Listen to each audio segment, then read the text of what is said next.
kneel? May kneel Zullen wij down. beginnen met gebed voordat wij lezing gaan beginnen. Our gracious and eternal Father, Onze genadevolle en eeuwige Vader, we come before thy throne. we komen voor uw troon van genade. We're so happy for preserving us We zijn zo dankbaar dat u ons bewaard heeft and bringing us to another camp meeting. en dat u ons weer gebracht hebt naar een nieuwe campmeeting. And I pray whatever we hear during the camp meeting, we'll apply it in our daily En lives. ik bid dat wat we ook leren tijdens de campmeeting, dat we dat mogen toepassen in ons dagelijks leven. May the Holy Spirit guide each one of us, Dat de Heilige Geest elk een van ons moet leiden. and especially as I break the bread of life, En mij in die zonder als het brood that I may speak the truth. dat ik de waarheid mag spreken. Thank you for hearing our prayers. Dank dat u ons gebeden verhoort. I pray in Jesus' name. In Jezus' naam. Amen. Amen.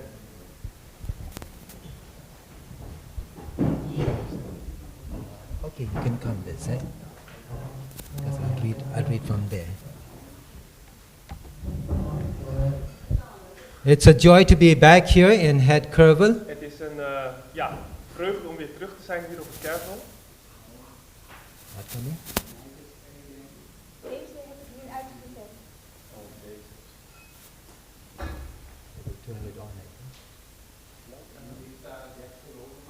Hierboven, hè?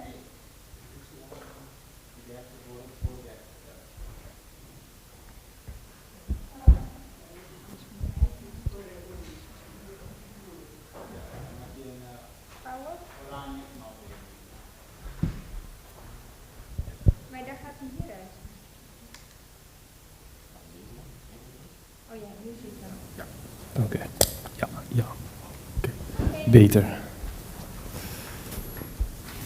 I thank the Lord for bringing me back here to Het Kervel. Dus ik dank de Heer dat hij mij terug heeft gebracht op het kerkhof. Those of you who do not know me, Voor degenen van jullie die mij niet kennen, my name is Devar Kujur mijn naam is Devar Kujur and I come from India. en ik kom uit India.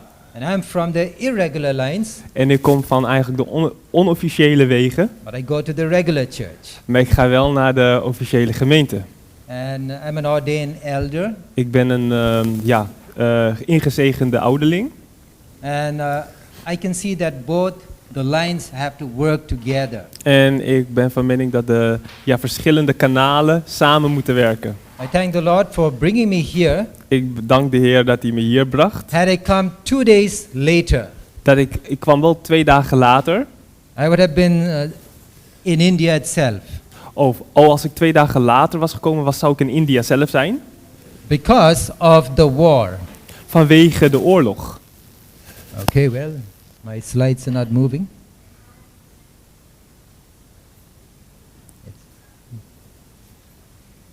De slides komen niet tevoorschijn. Technical problems never leave me.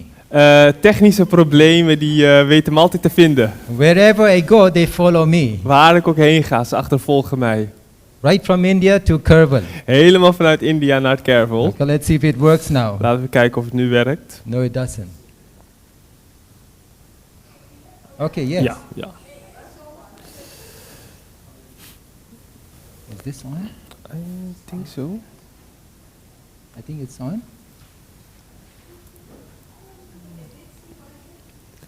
No, that's from there.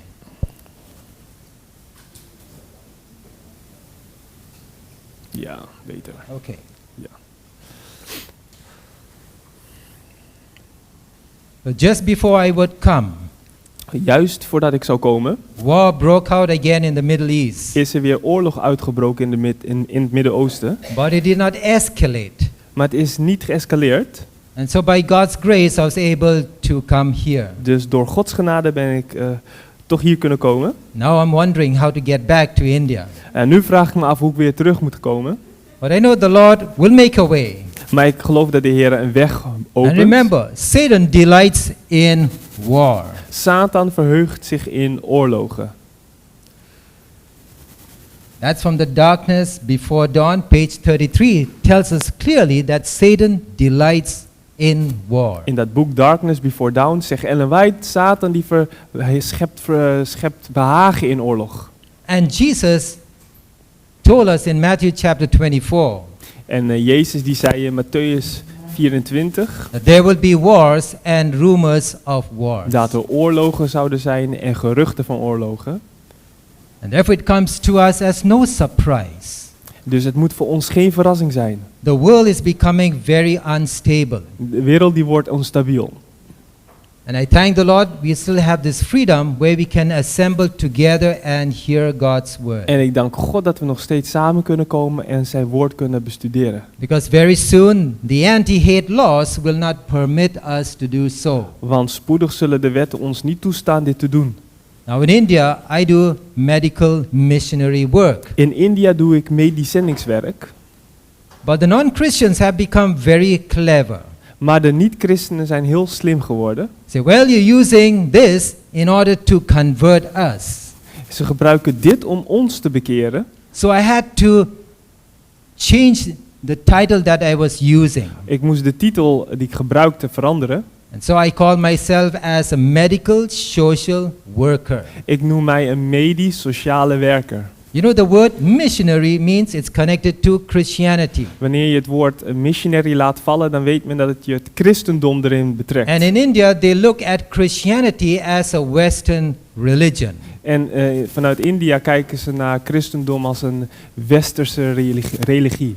And so we have to be wise as serpent and harmless as dove. Dus we moeten, wat moeten we wijs als de slangen zijn en arglistig als de duiven. We have to get the message out to the Hindus, to the Muslims, to everyone in this world. We moeten de boodschap naar buiten brengen naar de Hindoes, de moslims en iedereen op deze aarde. Because the world is coming to an end. Want de wereld die komt aan zijn einde.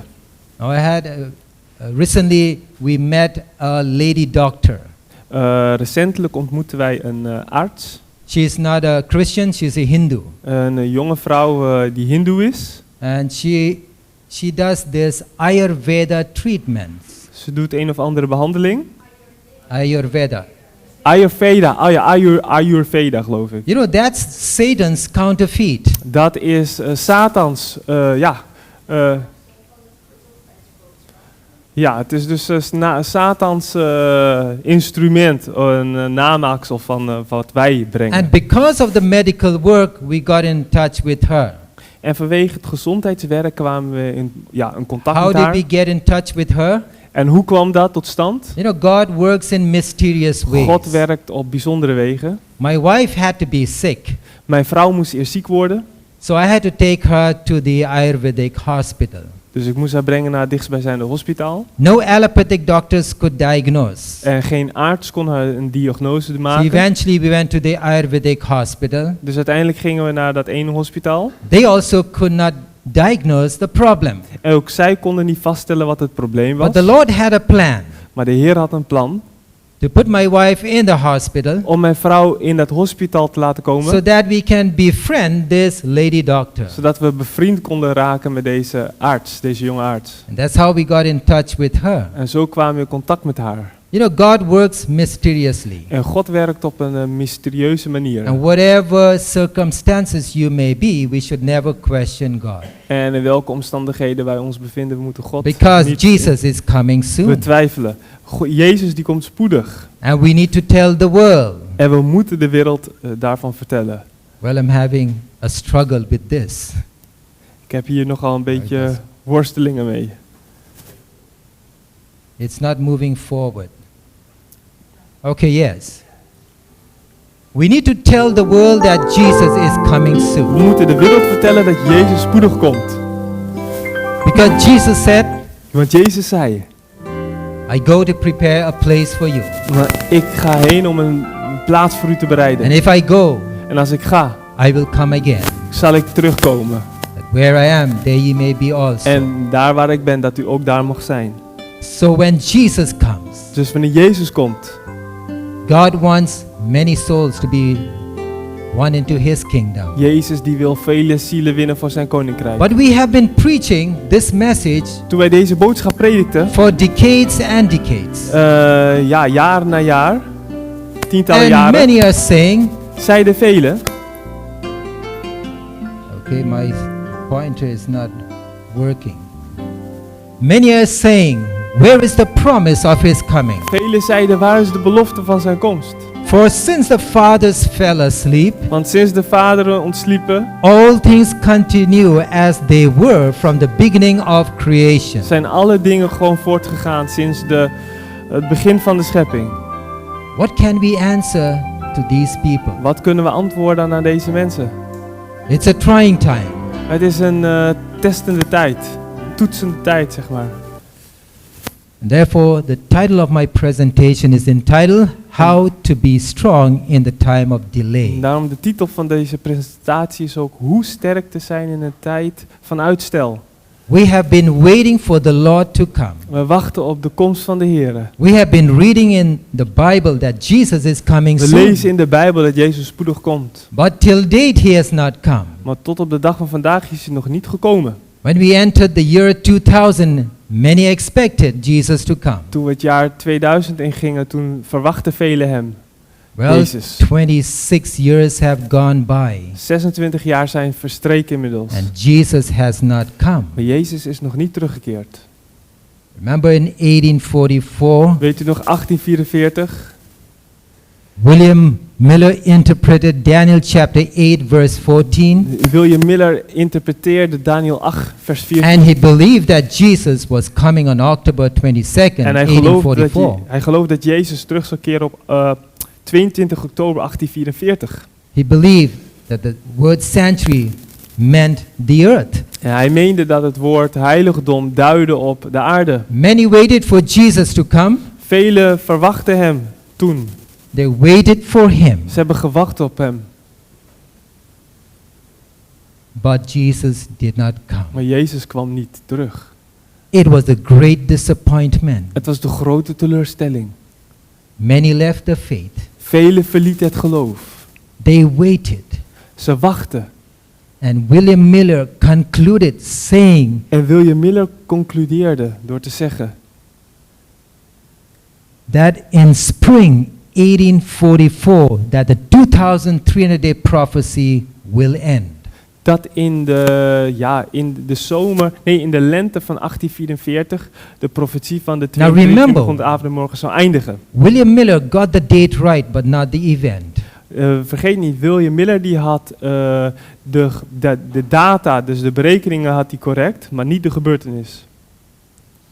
But in this quotation it says, In dit citaat staat er, it says, Miller and his associates at first believed that 2300 days would terminate in the spring of 1844. William Miller en zijn sympathisanten die geloofden eerst dat de 2300 avonden en morgens tot een voleinding zouden komen in de lente van 1844. Whereas the prophecy points to the autumn of that year. Terwijl de profetie zelf heen wijst op de herfst van datzelfde jaar. And so now everyone were waiting for autumn 1844. Dus vanaf toen keek iedereen uit naar de herfst van datzelfde jaar.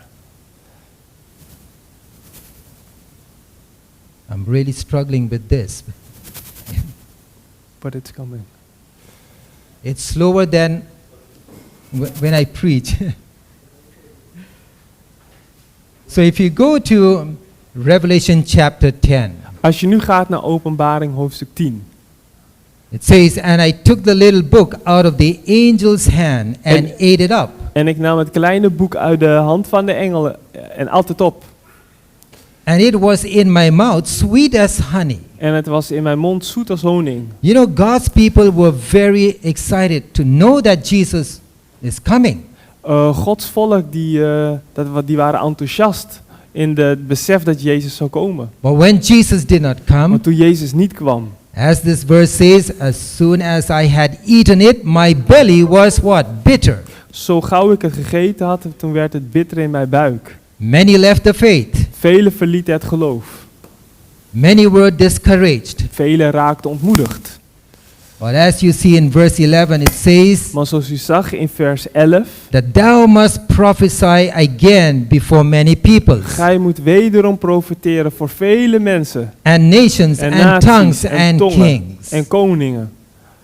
And therefore we should not be discouraged if there's Dus delay. daarom moeten we niet ontmoedigd raken door dit uitstel. Because in Habakkuk chapter 2 verse 3 says, Want in Habakuk hoofdstuk 2 vers 3 daar "For the staat, vision is yet for an appointed time, want het visioen is inderdaad voor een bepaalde tijd. but at the end it shall speak and not lie." Maar in het einde zal het spreken en niet liegen.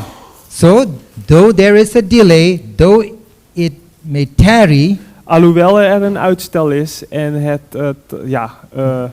op zich laat wachten. the Lord is saying, wait for it, De Heere gebiedt, wacht erop. because it will surely come. Want het zal zeker It will not tarry. voltrokken worden. Het zal gebeuren.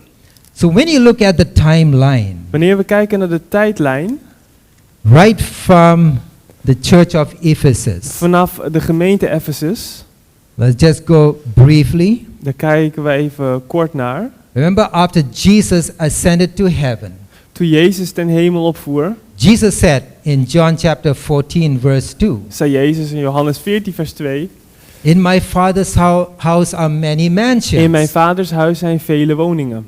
If it were not so, Als het niet zo was, I would have told you." zou ik u dit gezegd hebben. So obviously there are mansions in heaven. Dus er zijn woningen in de hemel. And therefore Jesus said, "I go to prepare a place for you. En als hij zegt, ik ga heen om een plaats voor u te And if I bereiden. go, En als ik heen ga, I will come back again." kom ik weer terug. So that's a promise that Jesus gave his disciples. Dat is een belofte die Jezus zijn discipelen gaf. And the church of Ephesus was looking forward for the second coming of Jesus En de Christ. gemeente te Efeze, die keek daarnaar uit. But Jesus didn't come in the Smyrna period. Maar hij kwam niet in de tijd van de For gemeente there te was Smyrna. great persecution. Er was een grote vervolging. God's people had to go into hiding. Gods volk moest zich terug schuilhouden. The devil tried to destroy God's people. De duivel probeerde Gods volk te vernietigen. But the devil couldn't. Maar hij kon niet. And so the devil changed his strategy. Hij veranderde zijn strategie. He made the church very popular. Hij maakte de gemeente heel populair onder de mensen. But then apostasy crept into the Maar church. afval sloop binnen in de gemeente.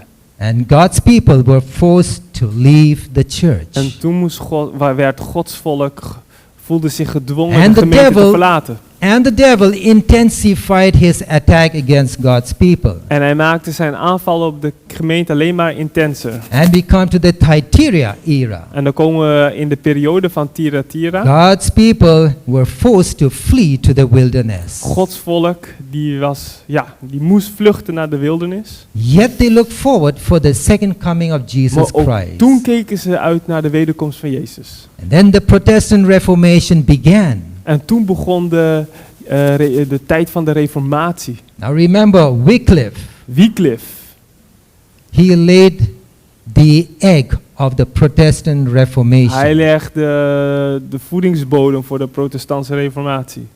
And Martin Luther hatched the egg. En Maarten Luther die bracht het echt tot wasdom. The Roman Catholic Church received a deadly wound at that time. Toen ontving de Rooms-Katholieke Kerk een dodelijke wond. Now in 1662, In 1662, there was an act that was passed. It's called the Act of Uniformity.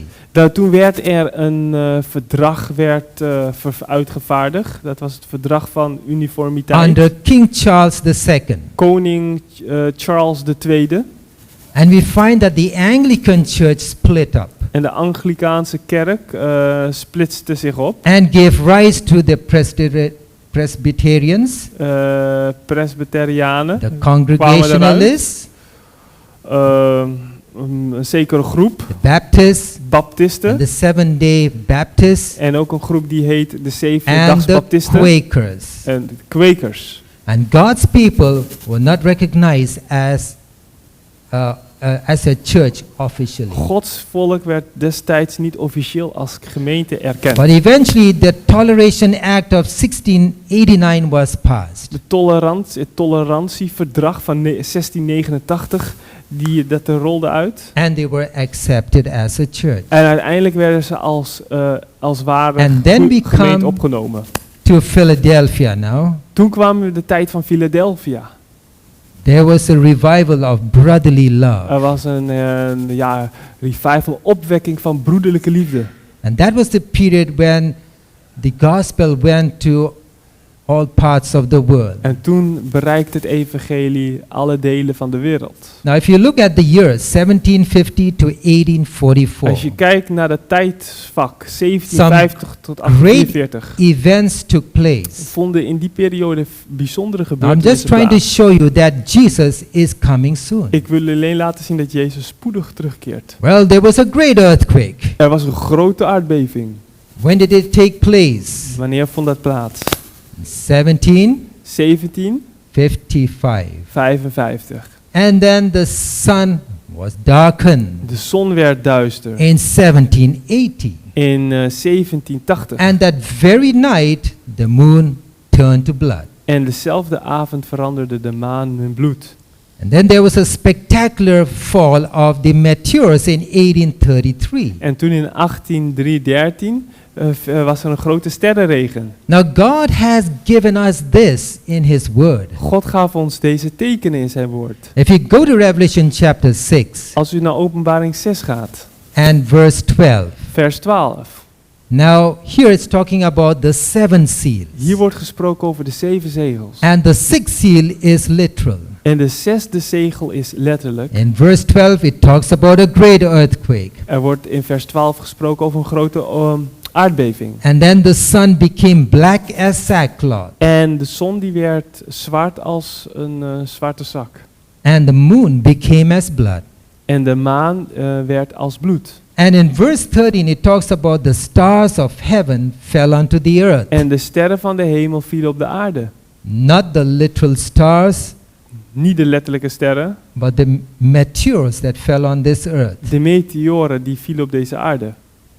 Now what is very interesting, it came out in the newspaper. Dit verscheen in een van de nieuwsbladen. The night the stars fell, De nacht dat de sterren vielen, the 1833 meteor shower. de meteorenregen van Now 1833. the first recorded fall of this meteor was recorded way back on November 12, 1799. De eerste registratie van een dergelijk fenomeen was 12 en 13 november And the most 1799. spectacular fall fell in 1833. Maar de meest spectaculaire gebeurtenis was november 12 en 13 van 1833. So after 33 years this was happening. Dus 33 jaar later And gebeurde so dit they weer. predicted that in 1866 En toen ging men de voorspelling doen dat in There will 1866 another fall, er nog een sterrenregen zou but not volgen. as spectacular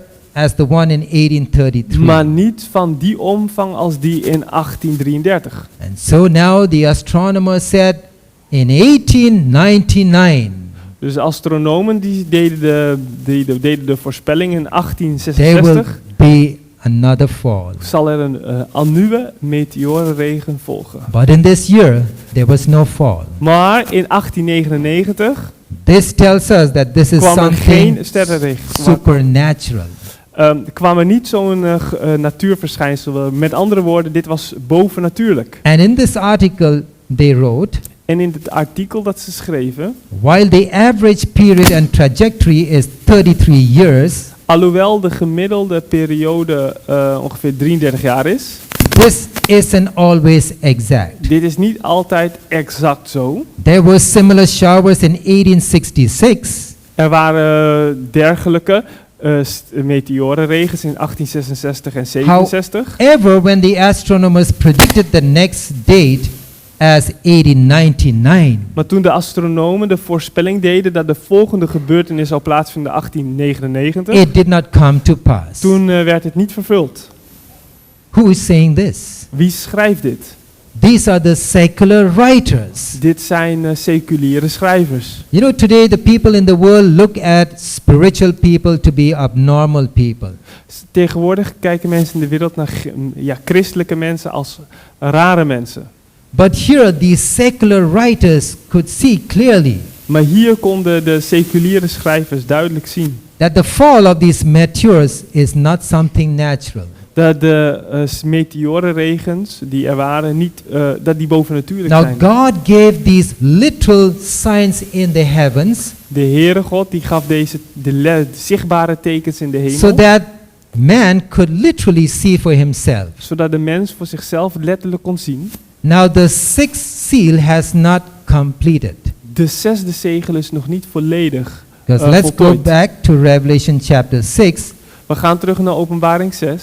and verse 14 completes the sixth seal. Vers 14, ja, dat voltooit de zesde zegel. That says, the heaven departed as a scroll. De hemel die rolde zich op, trok zich terug als een scroll, When een it is boekrol, rolled together, wanneer het samen gerold is. and every mountain and island were moved out of their places. En elke berg en eiland worden uit hun plaats Now worden this die takes place. gebracht. This takes place during the 7 last plagues, Dit zal gebeuren tijdens de 7 laatste plagen. just before Jesus comes to this earth. Vlak voordat Jezus komt op deze wereld. Because verse 15 says, the kings of the earth and the great men and the rich men Want er staat in vers 15, direct daarna, en de koningen van de aarde en de grote mannen en de rijke mannen hid themselves in the dens and in the rocks of the hielden mountains. zich schuil in de spelokken en kloven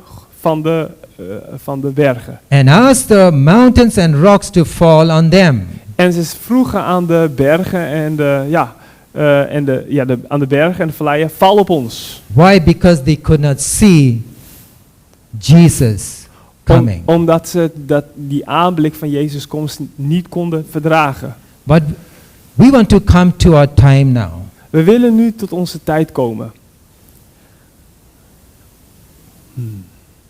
Now let's see from 1844 onwards. Dus laten we even kijken vanaf 1844 en daarna. Now we all know in 1844 Jesus entered the most holy We place. weten, Jezus is sinds 1844 het heilige der heiligen binnengegaan. And if God's church was ready, En als Gods gemeente klaar was, the Sunday law would have been passed in zou de zondagwet 1888, uitgevaardigd zijn in 1888, but it was not passed. maar het gebeurde niet.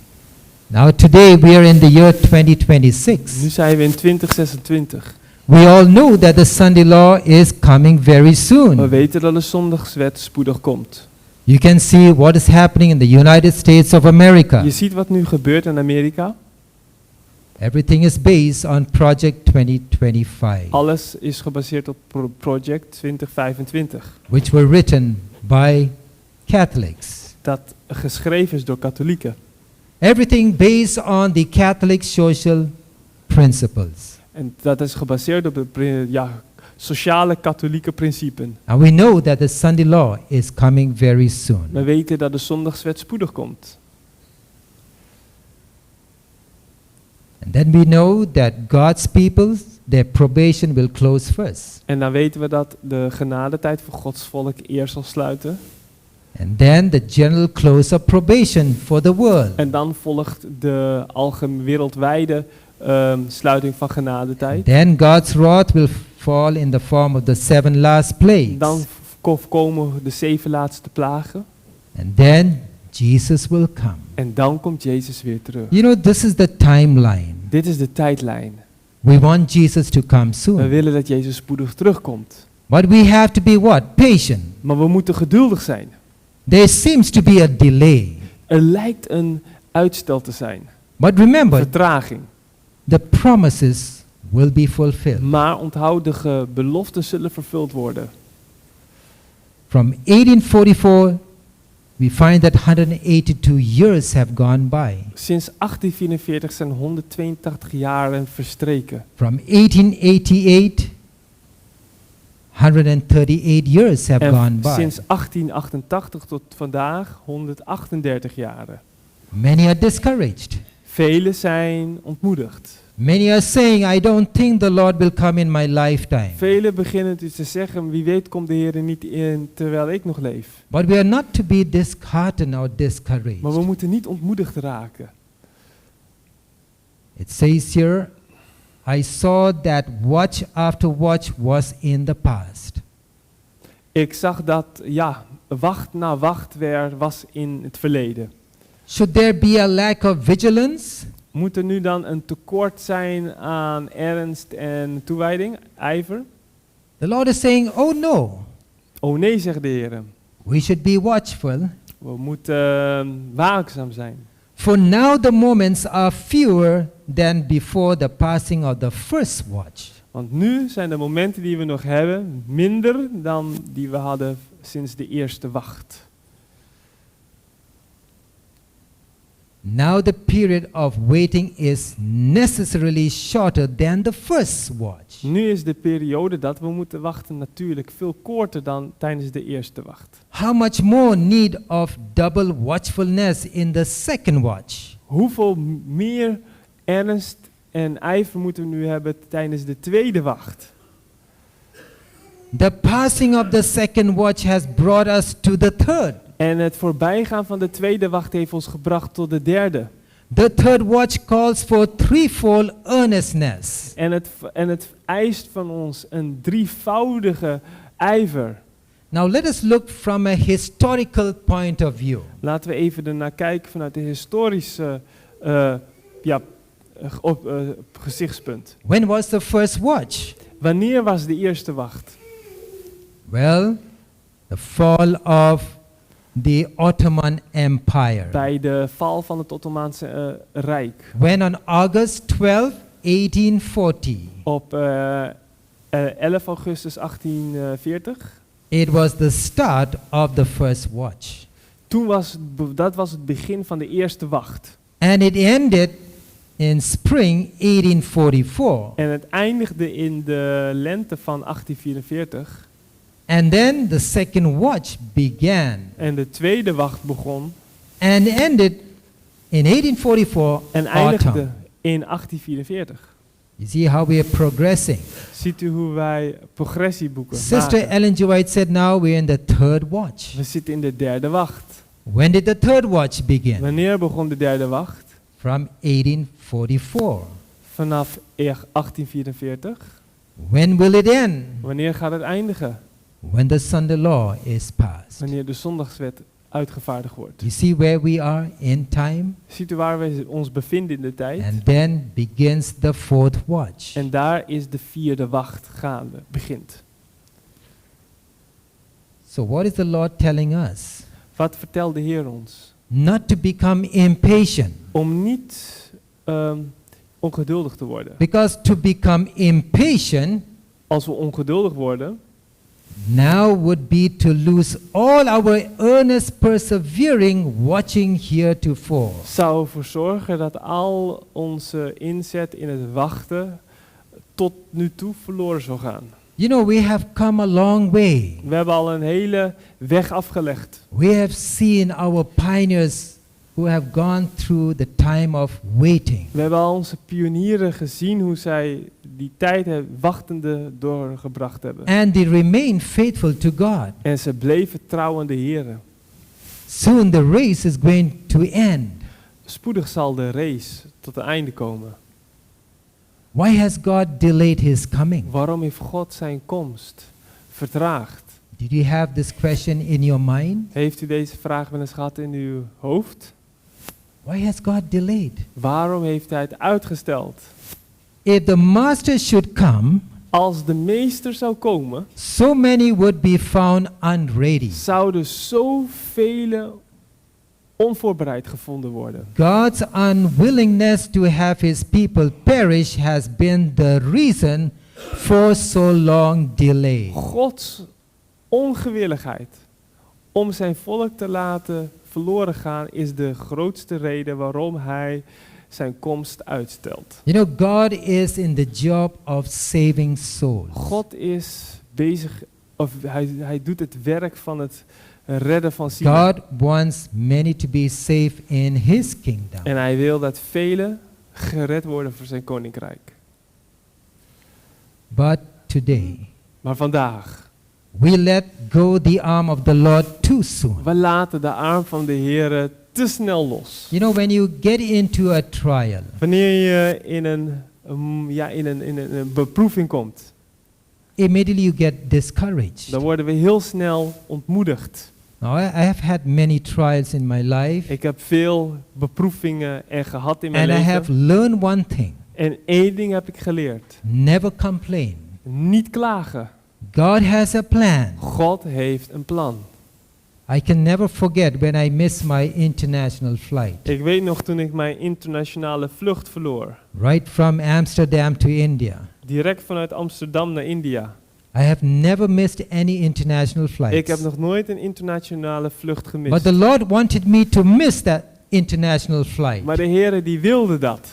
To make the story short, Om het verhaal kort te maken. because I had to meet someone coming from Nigeria. Want ik moest iemand ontmoeten die uit Nigeria kwam. An Indian man was coming, Een Indiaanse man. but not on the same day as I was traveling. Maar niet op dezelfde dag dat ik vloog. Coming one day later of my travel. Maar een dag later. And so the Lord allowed me to miss that international flight. Dus de Heere liet toe dat ik mijn vlucht zou verliezen. And God worked things. En de Heere die bewerkte dat. Die werkte dingen uit. I've never traveled by business class, Ik heb nog nooit business class gevlogen. but the Lord put me in business class. Maar de Heere zette mij in de business class. And the man who sat next to me En die man die naast mij zat, appeared to be a rich businessman, leek een rijke zakenman te zijn. but he was a worker in Nigeria. Maar hij was een werker, een arbeider in Nigeria. And we got into talking. En we raakten in gesprek. And eventually, to make the story short, Om het verhaal kort te maken. today he's a 7-day Adventist. Vandaag de dag is hij een zevende-dags Adventist. His whole family. En hij en zijn hele familie. So never complain. Dus nooit klagen. If you miss your flight, Als je je vlucht mist, rejoice in the Lord. verheug je in de Heer. Because God has a plan for Maar you. hij heeft een plan voor je.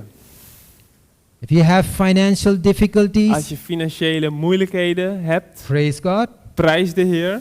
God will provide. Hij zal voorzien. Because he's a great provider. Want hij is een grote voorziener. You know, often we picture God to be our little God. Vaak zien we God als een kleine God. God does the impossibles for us. Maar hij doet het onmogelijke voor ons. So never complain. Dus nooit klagen. You know, Satan uses discouragement as his primary tool. En ontmoedigde mensen gebruikt hij als zijn voornaamste instrument. And remember, God is refining our characters. Vergeet niet, God verfijnt onze karakters. God is pruning our characters. Hij schoont het op. And therefore, if anything bad happens to me, Dus als er iets ergs mij overkomt, I always say, yes, the Lord has to prune me. dan zeg ik altijd, ja, de Heer die moest mij schoonmaken. Snoeien.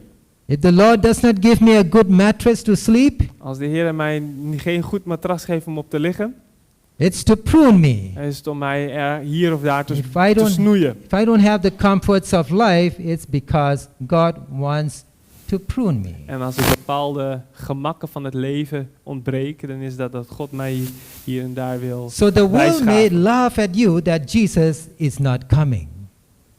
The world may laugh at you Dus de wereld die kan u uitlachen that dat Jezus nog niet komt. Jesus is not coming. So now another question. Who are in the greatest danger? De volgende vraag. Wie bevindt zich in het grootste gevaar? Those who exercise but little faith now. Zij die nu nog een klein geloof uitoefenen. Are in the greatest danger of falling under the power of satanic delusions. Bevinden zich nu in het grootste gevaar om te vallen onder de kracht van satanische Because misleidingen. they have never made it a habit to trust in God. Omdat zij er geen gewoonte van gemaakt hebben om te vertrouwen in de Heer. So all the trials that you face is basically for you to trust in God. Dus alle beproevingen waar we voor staan, die zijn er om ons te laten vertrouwen in God. Often people are praying for the trials to disappear from their Veel lives. vaak bidden wij dat beproevingen uit ons leven, moeilijkheden uit ons leven gaan. Not that you should invite trials Niet dat wij ze moeten uitnodigen nu, or invite persecution. of vervolging moeten uitnodigen. God will bring trials in your life. God zelf die brengt ze You know, soms. when the En dan children of staat E- ze toe. When the children of Israel fled Egypt, Toen het volk Israël Egypte uitging and they came before the Red Sea, en zij voor de Rode Zee kwamen. and Pharaoh's army was behind them. En Farao's leger achter ze was. They could see Pharaoh's army getting closer and closer. Ze zagen hen steeds dichter naderen. And they were looking to the leadership of En Moses ze keken naar het leiderschap van Mozes to save them. om hen te redden. They looked in the right side, huge mountains, Ze keken recht van hen, Left grote side. bergen. huge mountains. Links van hen, grote bergen. Before them, the Red Sea. Voor hen, de Rode Zee. Where to go? Waar nu heen te gaan? Well, we know the Lord parted the Red Sea. Maar de Heere die scheidde de wateren. And therefore today we need to have a Red Sea experience. We hebben die Rode Zee ervaring nodig. Very soon every earthly support will be cut off from this world. Spoedig zal elke aardse support afgesneden worden. You cannot participate in society. U kunt niet meer deelnemen aan de samenleving. You cannot travel. U kunt niet meer reizen. You cannot buy your food supplies from the Of supermarket u nodige voedingsmiddelen kopen. because you have not accepted Sunday. Omdat u de zondag niet geaccepteerd hebt. You cannot buy, U you kunt niet cannot kopen, sell. u kunt niet verkopen. What will you do? Wat zullen we dan doen? Today you may treasure your jobs. Nu kunnen wij ons werk op prijs stellen. But very soon you lose your job. Maar spoedig moeten we het gaan we het verliezen. Right now, Nu nog we are in the AGI. zitten we in de AGI. That is the Artificial General Intelligence. Oh, AI, de tijd van AI. AI is going to do our jobs. AI doet veel van ons.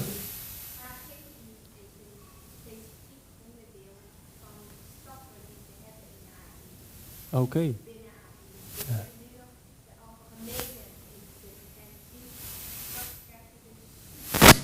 Oké. Dan dat je dan ook je werk gaat verliezen. Okay, let Yeah. me just put it this way.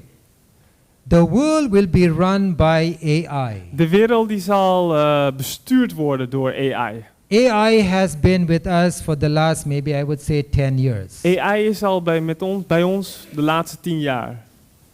They put in the data Ze zetten ze zetten de data and they know in. how the computer will pick those data. En ze weten precies hoe wat de computer gaat doen en hoe het erop reageert. Now they're trying to connect humans with machines. Nu zijn ze bezig om mensen te verbinden met machines. It's already happening in the medical world. Het gebeurt al in de medische wereld. That is artificial general intelligence. Dat is dus artificieel, dat is kunstmatige algemene intelligentie dat Now, toegepast wordt. the next step is ASI. En de volgende stap is ASI. Artificial super intelligence. Dus kunstmatige superintelligentie. That is modern spiritualism. En dat is modern spiritisme. Even the CEO of Google could not understand AI fully. Zelfs de directeur van Google die kon dat concept niet volledig bevatten. Because now the data is put, Want nu wordt die data die wordt ingevoerd, but who makes that selection? maar wie maakt de selectie? Not the programmer. Niet de programmeur. The robot itself makes that selection. De robot zelf doet dat. You see what's happening? Ziet u wat er gebeurt? So we're entering ASI. We naderen de tijd, we gaan de tijd in van ASI. All the jobs will be taken. Dat wil zeggen dat de meeste beroepen genomen worden. Not that you'll go hungry. Niet dat u dus honger gaat lijden. All the basic amenities will be given to you. Alle primaire benodigdheden die worden u gegeven. But according to these secular thinkers, Maar volgens deze seculiere denkers they have given us a date. hebben ze ons een datum gegeven. And that is by the year 2030. En dat is het jaar 2030. that you will own nothing, dan bezit u niets, but you will be happy. maar u zult blij zijn. Products become service. En producten worden dus een dienst. And it is going to be a subscription life. En er zal een soort van abonnementsconcept zijn. You will own nothing, U zult niks bezitten, but you will have everything maar je zult alles hebben. through subscription. Door je aan te melden, door de ergens een And abonnement te hebben. if you do not bow down to the image of the beast, En als je dan niet buigt voor het beeld van het beest, you will be cancelled from society. dan word je gewoon eruit gezet. So what must we do? Wat moeten we dan doen? We have to exercise our faith. We moeten dan ons geloof, We have to kunnen put our benutten. trust in God. we moeten ons vertrouwen in God kunnen Now stellen. you may say we don't have big forests like India, Maar u kunt zeggen, wij hebben niet zulke grote bossen als India, where you can disappear. waar u opeens kunt verdwijnen. Now the country land that I have, Het land dat ik zelf bezit, people cannot find where I'm staying mensen kunnen mij niet vinden waar ik ben. because it's such a remote place. Want het is op zo'n vergelegen plek. Not that the government cannot find me Niet dat de overheid mij niet kan vinden, because they have technology, want met die technologie die ze hebben vandaag. but remember, Maar the Lord can blind the eyes of your persecutors. de Heere kan de ogen van onze vervolgers verblinden. God can make this building not seen by the De persecutors. Heere die kan ervoor zorgen dat dit gebouw onzichtbaar blijft voor onze We vervolgers. have to learn to trust in We God moeten nu, Heer, leren om in de Heere te vertrouwen. in good times and in bad In goede times. en in slechte tijden. Often we remember God in bad times. Vaak herinneren we God in slechte tijden. In good times we forget En God. in goede tijden vergeten we Hem. And therefore we need to make it as a habit to trust in God. Daarom moeten we er een gewoonte van maken om op de Heer te vertrouwen. What kind of faith do we need to have? Wat voor geloof hebben we nodig? We need to have a faith that can endure weariness, We moeten een geloof hebben dat in staat is te verdragen that moeheid. that can endure what? Delay. En die ook een vertraging, uitstel kan That can weerstaan. endure hunger. Honger. A faith that will not faint though severely tried. Een geloof dat niet laat varen wanneer het ergens heftig getest wordt. Now, how many of you have faced persecution? Hoeveel van ons hebben vervolging ervaren? Any religious persecution? Enige religieuze vervolging heeft u dat wel eens meegemaakt? If you live in a non-Christian country, you will face. Als u dat in een niet-christelijk land woont, dan zult u dat daarmee te maken krijgen. When persecution comes, Wanneer vervolging komt, or when a crisis comes, of wanneer een crisis aanbreekt, character is revealed. dan wordt het karakter geopenbaard. You know who is your true friend Je weet, in a time of je crisis. weet wie je ware vriend is in een tijd van crisis. You can see for yourself. Dat kun je zelf zien. You may have many friends before the crisis, Voor de crisis kun je veel vrienden hebben, and when the crisis comes, maar wanneer de crisis losbarst, out of 10 friends, you will find only one good van de friend. 10 vrienden blijft er soms 1 over. So now we all sing we're Seventh-day We Adventists. zeggen allemaal, we zijn zevende-dags We are Adventisten. proud of our church. We Proud of our church. zijn trots op onze kerk. We are 23 million people. We hebben 23 miljoen mensen. But you know what Sister Ellen G. White said? Maar weet je wat Ellen White zegt? Not 1 in 20 will make it to heaven. Niet 1 op de 20 zal het halen de hemel binnen te gaan. So do the mathematics now. Doe maar de berekeningen. 1 person means 1 is to 20 1 op 20 is 5%. is 5 5%. percentage. Is 5%. 5% of 23 million. 5% van 23 miljoen. Anyone is a mathematician? Hier iemand een wiskundige. AI would have done that job. AI zou het wel voor elkaar hebben gekregen. It's 1,150,000. Het is 1.150.000. That's not much. Dat is niet zo heel veel. So we need, yes? Correct.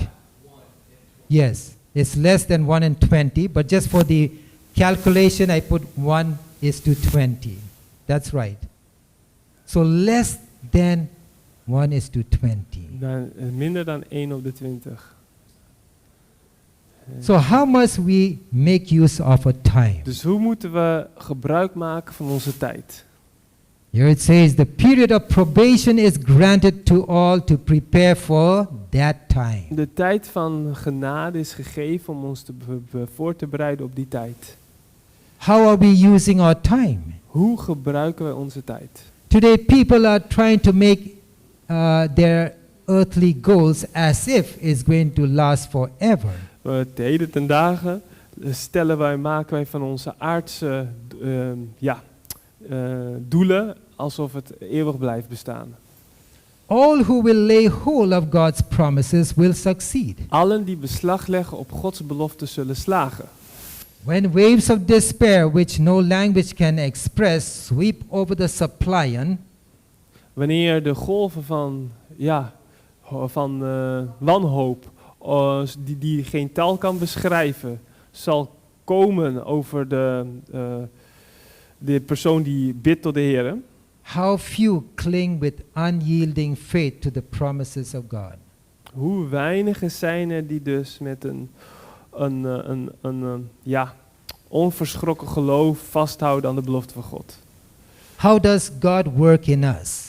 Hoe werkt God in ons? If we allow our minds to be absorbed by worldly interests, Als wij toestaan dat onze gezindheid, ons denken opgeslokt wordt door wereldse... the Lord may give belangen. us time by removing from us our idols of gold, of houses, or of fertile land. Dan kan het zijn, dan zal de Heer ons tijd geven door al onze afgoden van goud, huizen of vruchtbaar land weg te nemen. You know what drives life today? Wat drijft het leven vandaag? If you have no hope, Als je geen hoop hebt, people commit suicide. dan begaan veel mensen zelfmoord. So what is really driving our life today? Maar wat drijft ons echt vandaag de dag? Is it money? Is het geld? Is it power? Is het macht? Is it pleasure? Is het plezier? Is it ease of life? Is het gemakzucht? You know, something has to motivate you Iets moet je motiveren in order to move forward in this world. om ons voor te doen bewegen in deze wereld. Some will say, well, money is my God. Sommigen zullen zeggen, geld is mijn God. Money drives my life. Geld drijft mijn leven. But what is the Lord telling us here now? Maar wat vertelt de Heer ons hier? I will remove your idols. Ik zal uw afgoden wegnemen. I will remove what you like. Dat waar je van houdt, dat zal ik weghalen.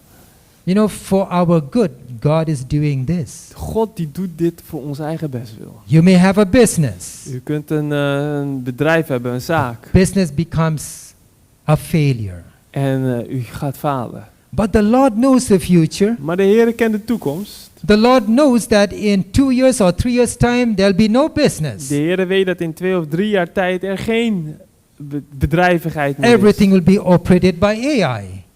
Dat veel of alles overgenomen wordt door AI. You know, God knows everything. De Heer weet alles. So what we cherish as our spiritual idols, God will take it away. Dus wat wij waarderen als onze geestelijke afgoden, die moet God weghalen. God's people are to manifest their peculiar character, their separation from the world. Gods volk moet dat manifesteren. Dat is namelijk een bijzonder karakter en hun verwijdering van de wereld.